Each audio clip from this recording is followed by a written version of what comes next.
Okay, everybody. We got a lot of noise in the background. Let's see if we can turn it down a little bit so that you'll be able to hear us.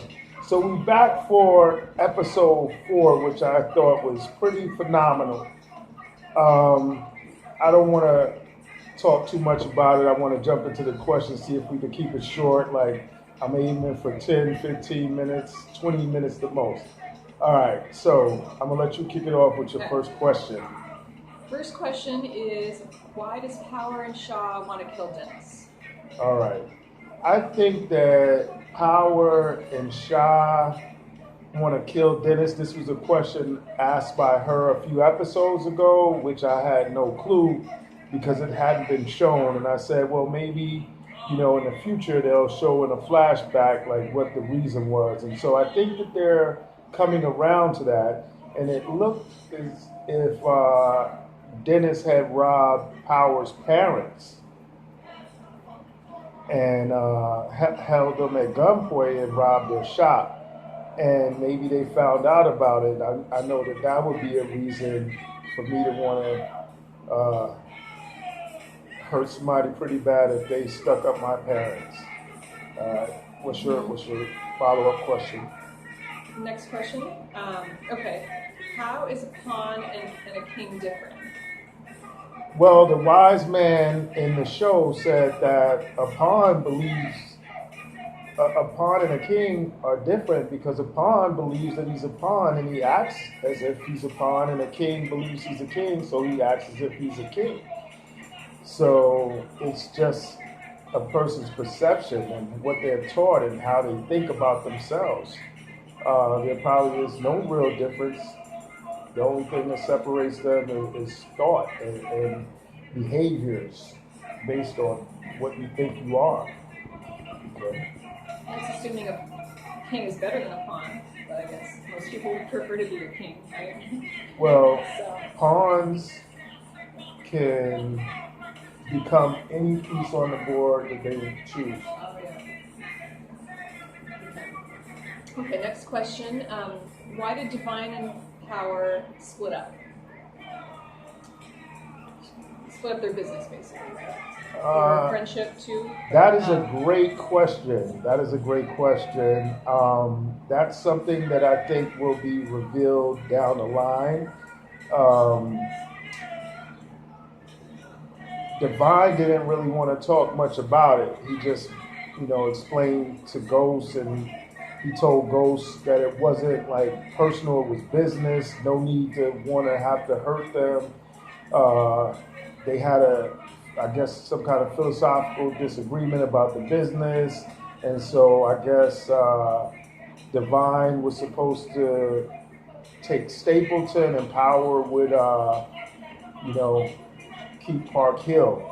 And it's just interesting to know that in the beginning that they were all a powerful team and a unit. And if you know anything about the Wu's history, I guess they um, went through some things and then divided, but the music brought them together so that they could have a happy ending and get all the cream. All right, so now it's my turn to ask a few of the questions. All right, why did Dennis rob the store? Well, um, I don't know. That is a good question. I don't know if I missed something beforehand.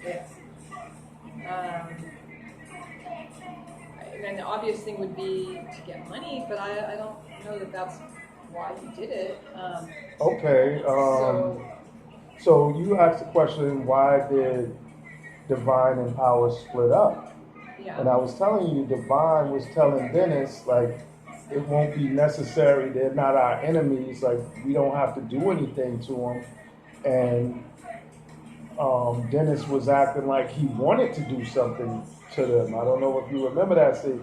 And he was like, no, it's not that serious. It's just a business disagreement. And I don't really want to go further into it. And everything doesn't have to be a contact sport. Or, yeah. Or, everything doesn't have to turn physical and be so rough and hot. That was a conversation that he was having. with Dennis to, tell him to calm down, and it's not that serious. I really believe that that was the motivation where Dennis agreed, okay, I'll make sure I won't touch him or I won't hurt him or something to that extent. He agreed. But, I guess robbing the store was his way of getting back. That's my thoughts, you know.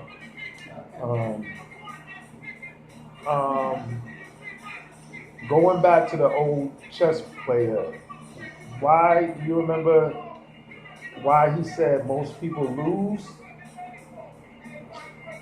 Um, they didn't see what was in front of them, or Right, something? they Is that what he couldn't said? see Or the he- win yeah, right in front of them. them. Yeah. Yes, I thought that was Yeah. a great point that was made. My last question is, why did the older chess player encourage Bobby to listen to the 5%ers? Um, he wanted him to be I don't know, have higher goals, I guess. He wanted him to, I don't know, just shoot for something higher in his life, or achieve higher things. Well, he likened Or, it to the chess game, where he was yeah. saying that, you got your pawns and you got your kings. And so, what the 5%ers are teaching is that you're the player and you're controlling all the pieces on the board. You have that much power, and that's how life is. Like you're a god. So you control all the things in your cipher, and you can move and manipulate uh, uh, just like pieces on a chessboard. Like life is that simple, And I think that was his message. And so, um,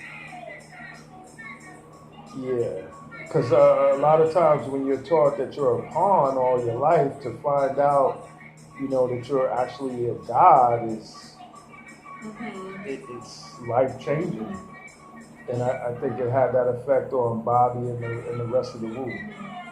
At one point, they mentioned something like, this may or may not be related, but they pointed to the business, the tall buildings and the business people, corporate people, and said, "Oh, they're selling stuff, and we're just selling different stuff." But basically, it's the same thing. Why are they better? I mean, it's all just trying to better yourself. So, Right, I mean, so that's a little bit related, but yeah.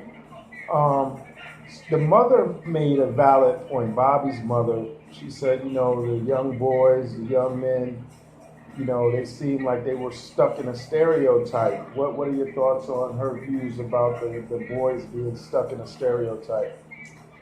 You mean Bobby and Divine, or a lot of the young anybody, men in the anybody. neighborhood and in our societies? Yeah. Well, the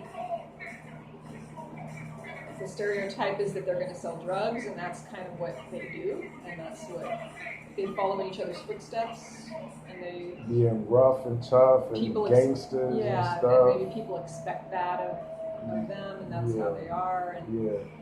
And regardless of her feeling that way, she still was very supportive of her sons, which is a credit to her. I wish I had a mom like that. So I'm going to ask you this, but I'm also asking you this, the audience. I want you guys to post in your comments which one is your favorite Wu member. You can answer that, but I want the audience to post their answers in the comments. Let's make this a little interactive for those of you who are paying any attention. I mean, I think Dennis would be, except, I mean, I didn't like the robbery part. That was like, but I mean, he seems like a really loyal person, so I really like him. He's flawed, I guess everybody's flawed, but I like him. But I think they spend more time on his character also. So maybe I don't know that much about the other characters. I would like Divine because he seems very loyal to his family, but he seems so serious. I don't know. His personality just seems so serious and that I don't like. I guess I like the lighter. I like Dennis's sort of. He just seems like he smiles a little bit, or he's a little bit less serious. Yeah, he seems to have two extremes and a little bit in the middle. Mm-hmm. What is my favorite Wu-Tang Clan member? Oh man, if I would pick one, I guess, I don't like picking answers that everybody else would pick.